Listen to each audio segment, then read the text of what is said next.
Now let us start with the very first topic of this chapter, which is motion along a straight line. The simplest type of motion is the motion along a straight line. We shall first learn to describe this by an example. Consider the motion of an object moving along a straight line path. The object starts its journey from O, which is stated as its reference point. So see here, an object is placed here which starts its journey from here, which is its origin or the reference point. So reference point is basically the starting point of an object. So the object starts from here.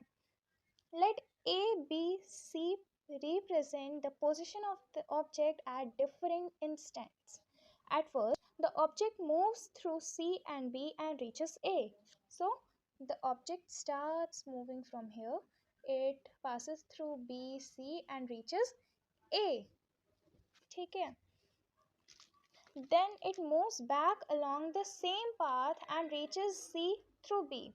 So it moves back along the same path, passing through B and reaches C. So the object has started moving from here, then turned back, passed through B and reached C. So O's to A and A to C.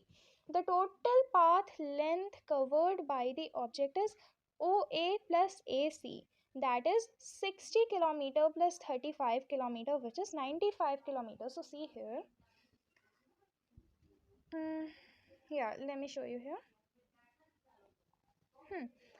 So you have seen that the total path here is O to A and then back to C. Okay. So it is OA plus AC. So OA से इसका distance is 60 kilometer plus A से C का, try not to write 25. You have to count from here. 5, 10, 15, 20, 25, 30, 35. So 35. So 60 plus 35 is 90 kilometer. Sorry, 95 kilometer. Just a single minute. So the total distance covered here is 95 kilometer. Okay. This was the total distance covered by the object. To describe the distance, we need to specify only the numerical value and not the direction of the motion. There are certain quantities which are described by specifying only their numerical values. The numerical value of a physical quantity is its magnitude. So, magnitude is what? The numerical value of anything is known as its magnitude. From this example, can you find out the distance of the final position C of the object from the initial position O? So see here. अब हमारी जो final position थी that is C और जो हमारी initial position थी that is O. O से उसने start किया था. This is the reason it is its initial position and it has reached C at the end. This is the reason it's a final position. So initial and final. Now can you find out the distance of this? Yeah, so the distance between O to C is 25 kilometer. This difference will give you the numerical value of the displacement of the object from O to C through A. So O to C through A, and see, this is your displacement. Displacement is what? Final position minus initial position. Or the simplest way you can do here is mark the initial position, mark the final position and find out the distance. That's the easier way. Now, can the magnitude of the displacement be equal to the distance traveled by an object? Consider the example given here. For motion of the object from O to A, the distance covered is 60 km and the magnitude of displacement is also 60 km. So distance here is O to A is 60 and what is its displacement? It is also 60. Initial, final, displacement 60. So here displacement and distance is equal. During its motion from O to A and back to B, the distance covered is 60 km plus 25. So if the object comes back to B, so the distance will be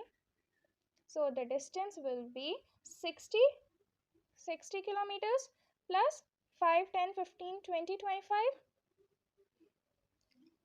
which is 85 kilometers, while the magnitude of displacement is 35 only.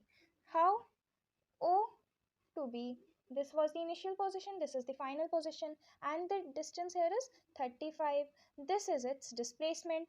So displacement from here, what can we infer?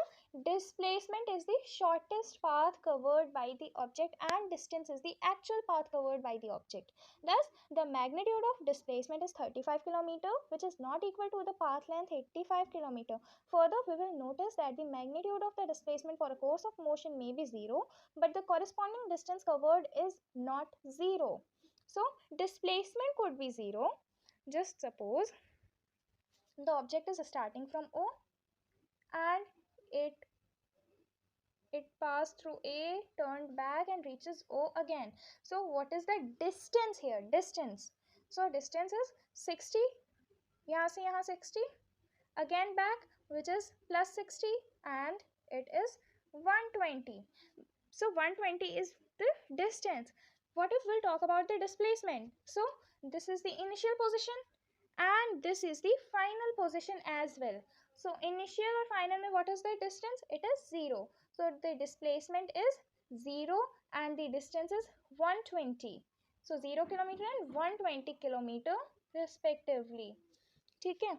So what have you seen here? Displacement could be 0, but the corresponding distance covered is not 0. If we consider the object to travel back to O, the final position coincides with the initial position and therefore the displacement is 0 as we talked about it.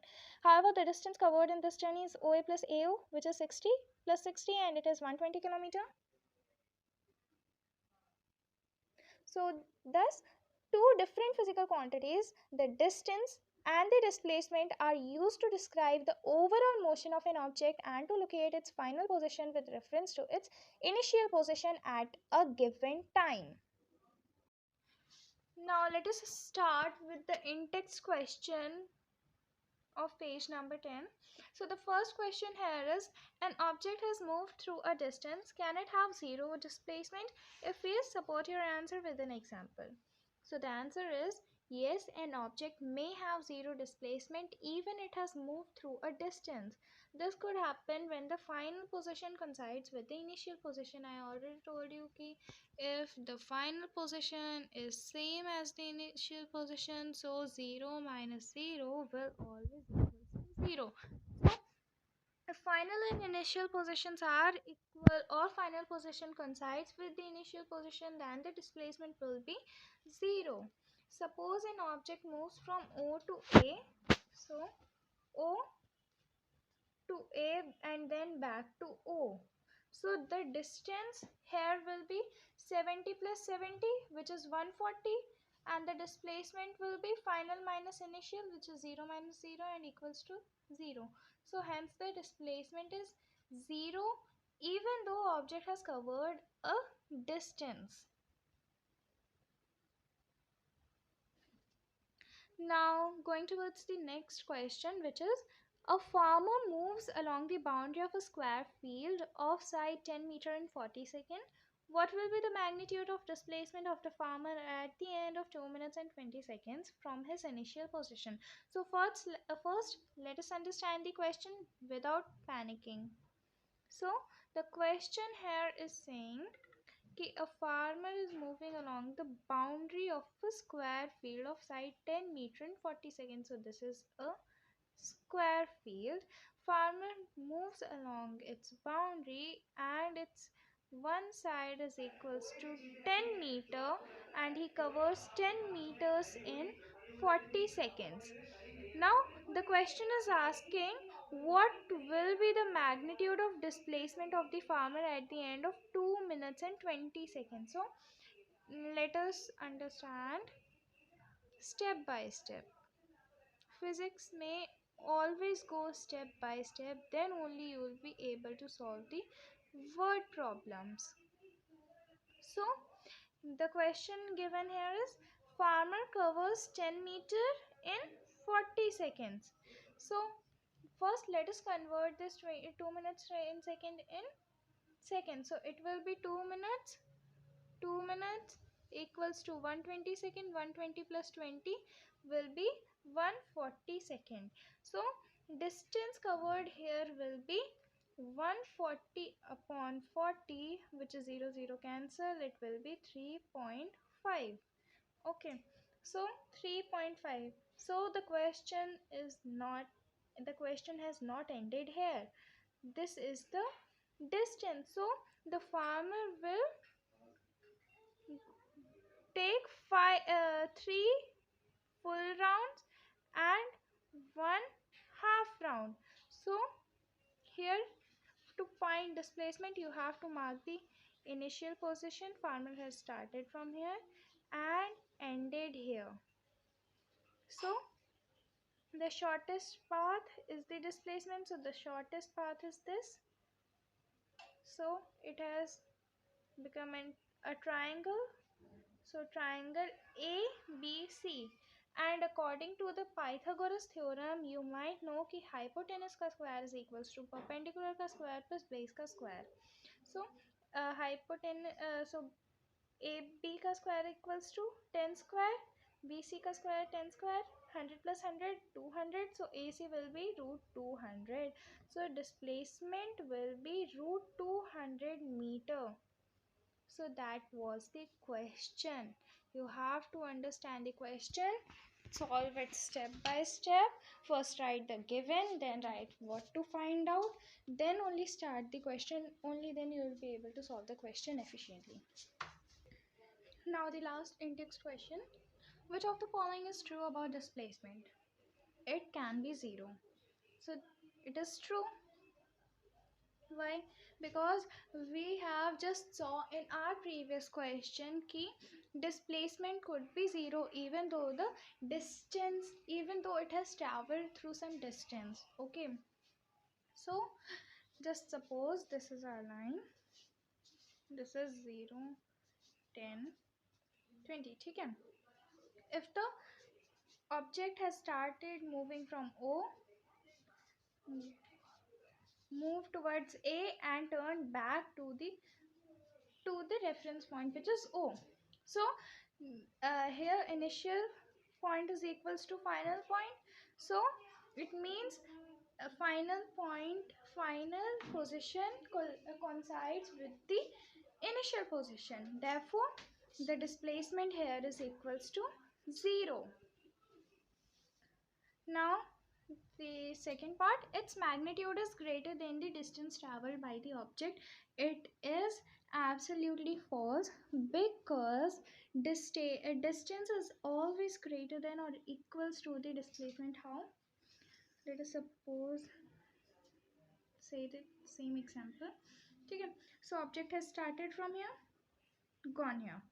Okay, so distance here is 20, and this is the starting point, initial point, this is the final point, and the distance here between here is 20. So this is the distance, this is the displacement, and both are equal to each other.